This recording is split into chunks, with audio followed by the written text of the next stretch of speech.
Assalamualaikum warahmatullahi wabarakatuh. Selamat berjumpa kembali dengan saya di sini, Bapak Tri Budianto, yang akan memberikan penjelasan terkait dengan aksi nyata agar lolos validasi dan mendapatkan sertifikat mengenai membuat lingkungan fisik kayak teks di kelas. Dari topik tersebut, saya akan menjelaskan mulai dari pengertian terlebih dahulu. Lingkungan kaya teks merupakan bagian penting dalam pengembangan budaya literasi sekolah.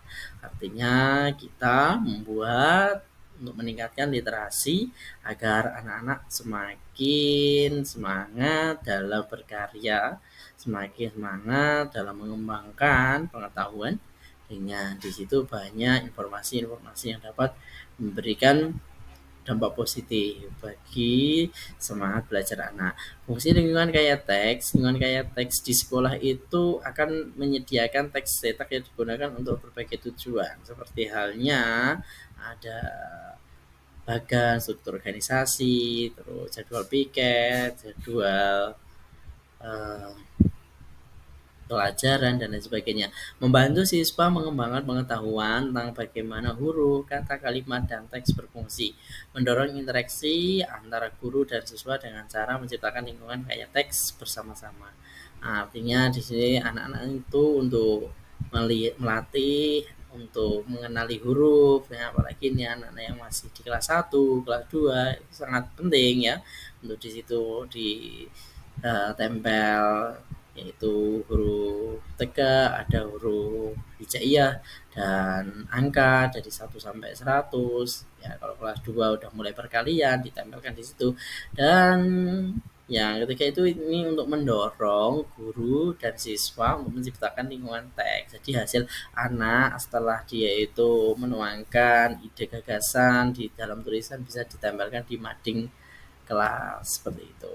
Nah, ini yang saya lakukan kemarin ketika di kelas, yaitu satu, membuat bagan pendukung. Itu maksudnya kita membuat struktur organisasi kelas, tempel di kelas. Kemudian ada bagan fungsional, yaitu seperti halnya ada jadwal pelajaran, jadwal piket ya, sebagai sarana komunikasi kegiatan anak sehari-hari ya.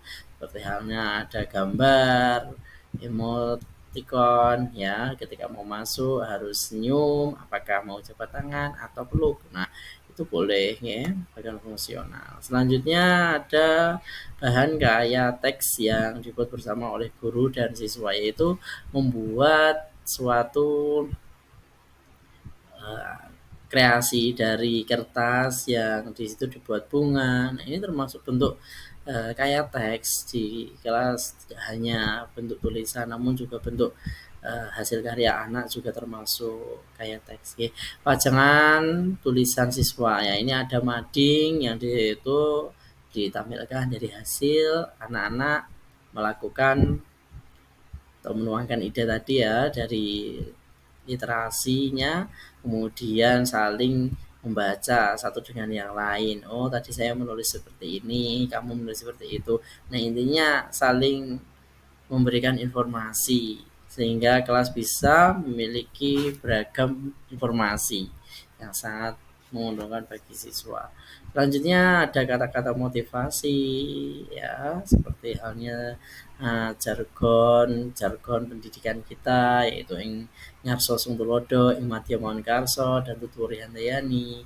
Ada motivasi pepatah misalkan ya, ngasah arit nganti landep, jadi murid kudu sregep, anjada wajada, itu akan memberikan motivasi bagi belajar anak di kelasnya. Selanjutnya ada pojok baca, jadi ada tempat untuk anak-anak membaca.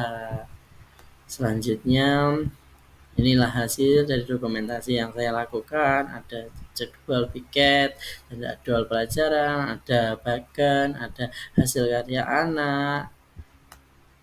Nah, selanjutnya ada hasil literasi anak, kemudian motivasi, ada pojok baca yang seperti yang tadi saya sampaikan. Nah, sehingga apa manfaatnya akan menjadi penuh inspiratif kelas tersebut, akan menambah wawasan pengetahuan bagi anak karena ada perpustakaan di kelas. Kemudian kelas akan menjadi suasana yang sangat menyenangkan bagi anak. Nah, kemudian setelah kita melakukan aksi nyata tersebut, kita minta umpan balik atau feedback dari kegiatan tersebut. Biasanya apa yang paling anak-anak senangi ketika dari mana, atau eh, apa yang Pak Guru sampaikan tadi yang paling berkesan di mana, biasanya dituliskan di umpan balik tersebut. Jadi setiap anak memiliki pengalaman pembelajaran kegiatan literasi kayak teks di kelas masing-masing. Intinya tetap semangat untuk mengembangkan pembelajaran agar kelas semakin berwarna ya. Ini kurikulum merdeka harus kita sambut dengan gembira.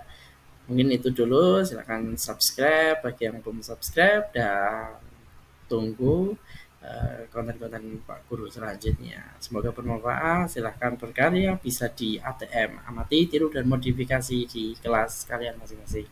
Assalamualaikum warahmatullahi wabarakatuh.